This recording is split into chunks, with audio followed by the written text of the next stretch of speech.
दोस्तों नमस्कार। दोस्तों फिर से एक बार हमारे YouTube चैनल में आपका बहुत बहुत स्वागत है। दोस्तों रात गहरी हो चुकी थी। कुंती का रहस्य सुनकर कर्ण भीतर तक टूट चुका था। वह वही कर्ण था, पर आप उसका रक्त, उसकी पहचान, उसका धर्म सब बदल चुका था। कर्ण अकेले बैठा था, मुठियाओं भी आंखें बुझी हुई। मन में एक सवाल घूम रहा था, मैं अपने ही भाइयों का अस्त्र कैसे उठाऊं? अचानक पीछे से किसी के कदमों की धीमी आहट हुई। विदुर शांति से उसके पास आकर खड़े हो गए। कर्ण ने भारी आवाज में कहा, विदुर, मुझे सत्य पता चल गया है। मैं पांडवों का ज्येष्ठ हूँ, कुंती का पुत्र। उनकी आंखों में तूफान था। विदुर ने लंबा श्वास लिया। कर्ण, यह बात मुझे पहले से पता थी। कर्ण ने आश्चर्य से उन्हें देखा। आपको पता था? विदुर ने उनकी ओर बढ़कर कहा, हाँ कर्ण, पांडव तेरे शत्रु नहीं, वे धर्म के मार्ग पर जन्मे हुए गुणवान पुत्र हैं। फिर विदुर एक एक कर पांडवों के स्वभाव बताते चले गए। युधिष्ठिर की स्थिरता, भीष्म की अडिग निष्ठा, अर्जुन की अद्वैत साधना। और फिर एक क्षण रुक कर बोले, सहदेव वह शांत दिखाई देता है, पर उसके पास भविष्य देखने की शक्ति है। कर्ण जैसे भीतर तक कांप गया। उसके चेहरे पर साफ डर और विस्मय उतर आया। भविष्य उसकी आवाज़ लगभग फुसफुसाहट में बदल गई थी। विदुर ने सिर हिलाया। हाँ कर्ण, सहदेव जन्म से ही भविष्य को जानने की शक्ति रखता है, और उसके मन में तेरे लिए हमेशा सम्मान रहा है। कर्ण स्तब्ध था। उसका मन और उलझ गया। यदि सहदेव भविष्य देख सकता है, तो क्या वह इस रहस्य को जानता होगा? क्या वह जानता है कि युद्ध का परिणाम क्या होगा? क्या वह मेरे बारे में सब पहले से जानता था? रात भर कर्ण सो नहीं सका। हर शब्द हथौड़े की तरह दिल पर गिर रहा था। भोर होते ही धुंधली रोशनी में वह दैत कदमों से एक ही दिशा में चल पड़ा। क्या सच में सहदेव भविष्य देख सकता है? कर्ण श्री कृष्ण के सामने पहुँचे। मन में तूफान, आंखों में बेचैनी। कृष्ण ने उसे देखा और बिना कुछ पूछे शांत स्वर में बोले, तुम सहदेव के भविष्य दर्शन के बारे में जानने आए हो? कर्ण चौंक गया। प्रभु, आपको कैसे पता? कृष्ण हल्की मुस्कान के साथ बोले, क्यों, भविष्य का रहस्य केवल सहदेव तक सीमित नहीं है। वह उन कुछ दुर्लभ आत्माओं में से हैं जिन्हें जन्म के क्षण से ही काल ज्ञान मिल गया होता है। कर्ण के चेहरे पर घनघोर विस्मय उतर आया। कृष्ण आगे कहने लगे, सहदेव के जन्म की रात 5 अपूर्व संकेत प्रकट हुए थे। आकाश में एक क्षण के लिए समय ठहर सा गया। नक्षत्रों ने अपनी चाल बदली और उनके माथे पर एक अदृश्य छाप उभरी जो केवल दिव्य दृष्टि वाले ही पहचान सकते थे। कर्ण सुनकर जैसे स्तब्ध रह गया, जैसे एक एक शब्द उसके भीतर उतर रहा हो। कृष्ण बोले, उसी छाप से सहदेव को त्यागे बिना देख लेना का बल मिल गया था। वह भविष्य को रोक नहीं सकता, पर देख सकता है। स्पष्ट निर्णय और अपरिपक्वता रूप से कर्ण की सांसें जैसे रुक गई। कृष्ण आगे झुके और धीमे स्वर में बोले, कर्ण, सहदेव ने जन्म लेते ही महाभारत के अंत को देख लिया था। यहाँ तक कि आप अपनी मृत्यु का समय, युद्ध का परिणाम और उन सभी का भाग्य जो इस संघर्ष में उतरेंगे। कर्ण का शरीर अकड़ गया। वह धीमे स्वर में बोला, तो क्या सहदेव पहले से यह जानता है कि मैं कौन हूँ? कृष्ण ने उसे लंबे समय तक देखा। हाँ कर्ण, सहदेव ने यह सत्य बहुत पहले देख लिया था, पर उसने मौन चुना, क्योंकि कुछ रहस्य बोले नहीं जाते, वे केवल समय आने पर प्रकट होते हैं। कर्ण की मुट्ठियां हो गई। उनकी आंखों में अविश्वास और भय घुल चुका था, जैसे उसे अचानक महसूस हुआ हो कि उसका हर कदम, हर विकल्प शायद किसी के द्वारा पहले से ही जान लिया गया है। कृष्ण ने अंत में केवल इतना कहा, भविष्य देख लेना एक वरदान नहीं, एक बोझ है। कर्ण और सहदेव यह बोझ जन्म से ढो रहा है। कर्ण बिल्कुल स्थिर खड़ा था, मन में एक नया रहस्य जल रहा था और यह रहस्य उसे बदलने वाला था। प्रभु, यदि सहदेव सब जानता है तो उसने कभी कुछ कहा क्यों नहीं? एक शब्द भी नहीं। कृष्ण ने उसकी ओर देखा। उसकी आंखों में करुणा और रहस्य दोनों थे। क्योंकि कर्ण कृष्ण बोले, सहदेव का श्राप यही है, वह भविष्य बता दे तो विनाश तुरंत प्रारंभ हो जाता है। वह बोले और संसार टूट पड़े, इसलिए वह चुप रहता है। कर्ण के भीतर एक सिहरन उठी। उसने अचानक सर उठाया। तो क्या उसने मेरे संबंध में भी मौन केवल इसलिए रखा क्योंकि यदि वह जगत को बता देता तो मैं पांडवों का ज्येष्ठ हूँ, तो युद्ध पहले ही चल जाता? कृष्ण ने हल्के से सिर झुकाया। कर्ण की आंखों में बेचैनी और बढ़ गई। वह आगे बढ़कर बोला, प्रभु, यदि सहदेव भविष्य देखता है तो क्या उसने यह भी देखा है कि मैं अंत में किस ओर खड़ा रहूंगा? कृष्ण इस बार मुस्कुराए भी नहीं। उनका चेहरा एकदम गंभीर हो गया। हाँ कर्ण, सहदेव सब देख चुका है। तुम्हारी राह, तुम्हारी वफादारी, तुम्हारा संघर्ष और तुम्हारा अंत भी। कर्ण की सांसें भारी हो गई। शरीर जैसे पसीने से भीग गया। कुछ पल चुप रहकर वह बोला, और उसने क्या देखा? कृष्ण ने उनकी ओर ध्यान से देखा, जैसे उसके भीतर के तूफान को समझते हों। सहदेव ने देखा है, कृष्ण बोले, कि तुम्हारे हृदय में प्रेम और पीड़ा दोनों का संग्राम है, और यह संग्राम ही को तुम्हें उस दिशा में ले जाएगा जहाँ तुम्हारे धर्म और तुम्हारा वचन टकराते हैं। कर्ण की आंखें लाल हो उठी। उसने दांत भींचते हुए कहा, यदि भविष्य तय है तो मैं किस लिए संघर्ष कर रहा हूँ? क्यों खड़ा हूँ इस दुविधा में? क्या मैं बस एक मोहरा हूँ? कृष्ण ने तुरंत उत्तर नहीं दिया। उन्होंने कर्ण के कंधे पर हाथ रखा। कर्ण, भविष्य देखा जा सकता है पर बदला नहीं जा सकता, परंतु मनुष्य का संघर्ष वह उसे महान बनाता है, चाहे परिणाम कुछ भी हो। कर्ण का दिल और भारी हो गया। उसकी आवाज़ टूट टूट तो गई, सहदेव मुझे देख रहा था, मेरे हर कदम को, मेरे हर निर्णय को, और मौन रहा।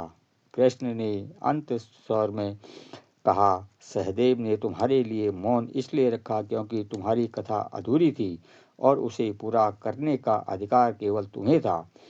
कर्ण अब और सह नहीं सकता।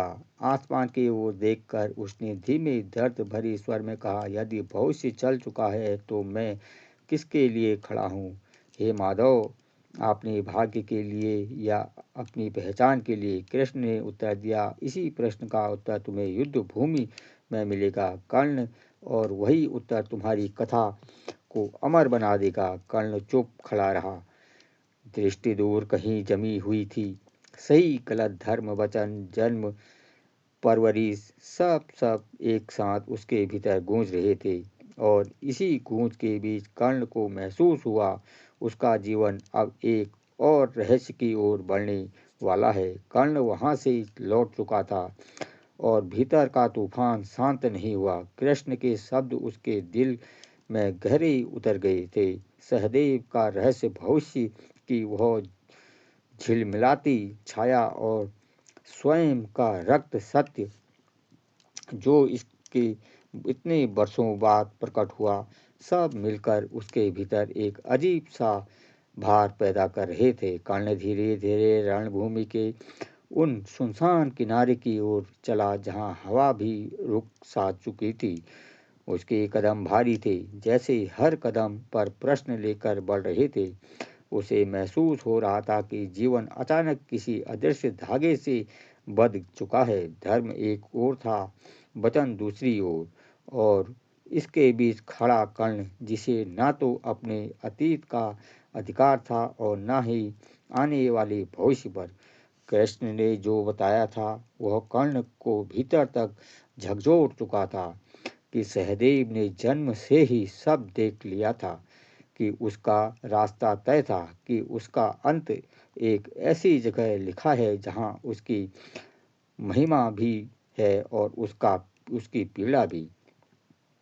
कर्ण पहली बार समझ रहा था कि नियति कैसे सकती है, जो मनुष्य को उसके सामने ही निर्णयों के बीच खड़ा कर देती है और फिर मौन रहकर देखती रहती है कि वह कौन सा मार्ग चुनता है। रात की हवा में उसके चेहरे को छुआ। कर्ण ने आंखें बंद की। उसे लगा मानो कहीं दूर, बहुत दूर, उसकी कहानी पहले से ही तारों में लिखी पड़ी है, पर उस पर चलने वाले उस स्वयं हैं। धीरे धीरे उसने भीतर एक कठोर शांति उतरने लगी। उसने स्वीकार कर लिया कि चाहे वह पांडवों का ज्येष्ठ हो या अंगराज कर्ण, उसका धर्म वही है जिसे उसने जीवन भर निभाया है। उसने सिर उठाया। आकाश में चमकते नक्षत्रों मानो उसकी प्रतीक्षा का मौन साक्षी बने हुए थे। कर्ण मुड़ा और अपने मार्ग पर चल पड़ा, एक ऐसे युद्ध की ओर जहां वह केवल अपने अस्त्रों से नहीं, अपने भाग्य से भी लड़ने वाला था। और इस प्रकार रात की निस्तब्धता के में कर्ण के जीवन का यह अध्याय समाप्त हुआ, जहाँ सत्य ने उसे हिला दिया, भविष्य ने उसे घेरा और उसके हृदय में ने उसका मार्ग चुन लिया। कथा यहीं पूर्ण होती है। यह कर्ण का संघर्ष अब शुरू होने वाला था। अंधकार छाया हुआ था। हस्तिनापुर के महलों की दीवारों के बीच, जहाँ के द्वारों की सुनहरी ज्योति फीकी पड़ रही थी, द्रौपदी एकांत में अपने कमरे में बैठी थी। वह रो नहीं रही थी, पर उसकी आंखों में ज्वालामुखी की तरह पीड़ा जल रही थी। कृष्ण के आशीर्वाद के बावजूद उसका मन युद्ध की चिंता, अपने अपमान और पांडवों की सुरक्षा में उलझा हुआ था। वह उठी और मंत्रोच्चारण करते हुए व्रत स्थित किया। यह व्रत ऐसा था कि यदि पूरे मन से किया जाए तो देवी शक्ति स्वयं उस स्त्री के हृदय से होकर असुरों और अधर्मियों को समाप्त कर देती। दूसरी ओर रात की छाया में कर्ण अपने व्रत की में लीन था। उसने युद्ध के लिए स्वयं को तैयार किया था, पर मन में हमेशा यह सवाल उठता रहा, धर्म क्या है और मेरे वचन का क्या मूल्य। कर्ण का व्रत अधिक, इसमें से उसने सूर्य और अग्नि की आराधना की। हर दिन रक्तिम प्रकाश में उसने अस्त्र और धनुष को तपाया। उसका शरीर, थकान और हृदय और मानसिक शक्ति अनंत होती गई। अचानक एक रात दोनों व्रतों का प्रभाव दिखाई दिया। द्रौपदी के व्रत की दृष्टि के चारों कोनों में शांति और प्रेरणा फैली, और कर्ण के व्रत से उसकी वीरता और शस्त्र शक्ति का अप्रत्याशित तीव्रता आई। यह रात रहस्यमय थी, जैसे दो शक्तियां, सत्य और वीरता, एक अज्ञात धागे में बंध गई हों। कर्ण ने उस दिन पहली बार अनुभव हुआ कि केवल बल और अस्त्र ही नहीं, बल्कि हृदय और तप भी युद्ध का भाग होता है। और द्रौपदी, उसने महसूस किया कि उसकी प्रार्थना केवल उसकी सुरक्षा नहीं कर रही थी, बल्कि वह युद्ध के मोहरे वीरों और अधर्मियों के भाग्य को भी प्रभावित कर रही थी। सुबह की पहली किरण से पहले ही यह रहस्य सभी से प्रकट हो गया। महाभारत केवल युद्ध नहीं, बल्कि तप, व्रत और हृदय की शक्ति का भी युद्ध था। कथा यही समाप्त होती है, जहाँ वीरता, तप और धर्म का संगम एक नए अध्याय की ओर इशारा कर रहा था। अंतिम रण और कर्ण का आत्मसंघर्ष। रात्रि गहरी थी। सूर्य के पहले किरण से क्षितिज पर उभरने की तैयारी कर रही थी, पर कर्ण का मन अभी तक अशांत था। वह अपने अस्त्र के बीच बैठा था। धूप की तरह जलती हुई वीरता और अंधकार की तरह घनी उलझन दोनों उसके भीतर घूम रही थी। युद्ध की थकान नहीं, बल्कि मन का द्वंद्व उसे थका रहा था। एक ओर रक्त और धर्म का प्रश्न, दूसरी ओर अपने वचन और पहचान का भार। कर्ण ने महसूस किया कि केवल शक्ति और अस्त्र की काफी नहीं, असली युद्ध तो मन, निर्णय और अपने हृदय की सच्चाई का होता है। वह जान गया कि कभी-कभी वीरता केवल युद्ध भूमि में नहीं, बल्कि स्वयं से लड़कर दिखाई देती है। उस रात उसने ध्यान और तप से यह सीखा, एक सत्य और धर्म का मार्ग कठिन होता है, लेकिन वही आत्मा को महान बनाता है। दो व्रत और तप का बल केवल शरीर नहीं, बल्कि हृदय का मन को भी मजबूत बनाता है। तीन, भविष्य देखने की शक्ति यदि मिले तो भी वह कर्म करना श्रेष्ठ होता है। तो जो आपने वचन और धर्म के अनुरूप होता है। कर्ण ने अपने अस्त्र उठाए, पर अब केवल युद्ध के लिए नहीं, बल्कि यह जानने के लिए कि वह अपने भाग्य के साथ कैसे न्याय करेगा। सूरज की पहली किरण ने उसकी तलवार का प्रतिबिंबित होकर कहा, जाओ कर्ण, अब युद्ध भूमि पर जाओ। तो दोस्तों, आगे की वीडियो हम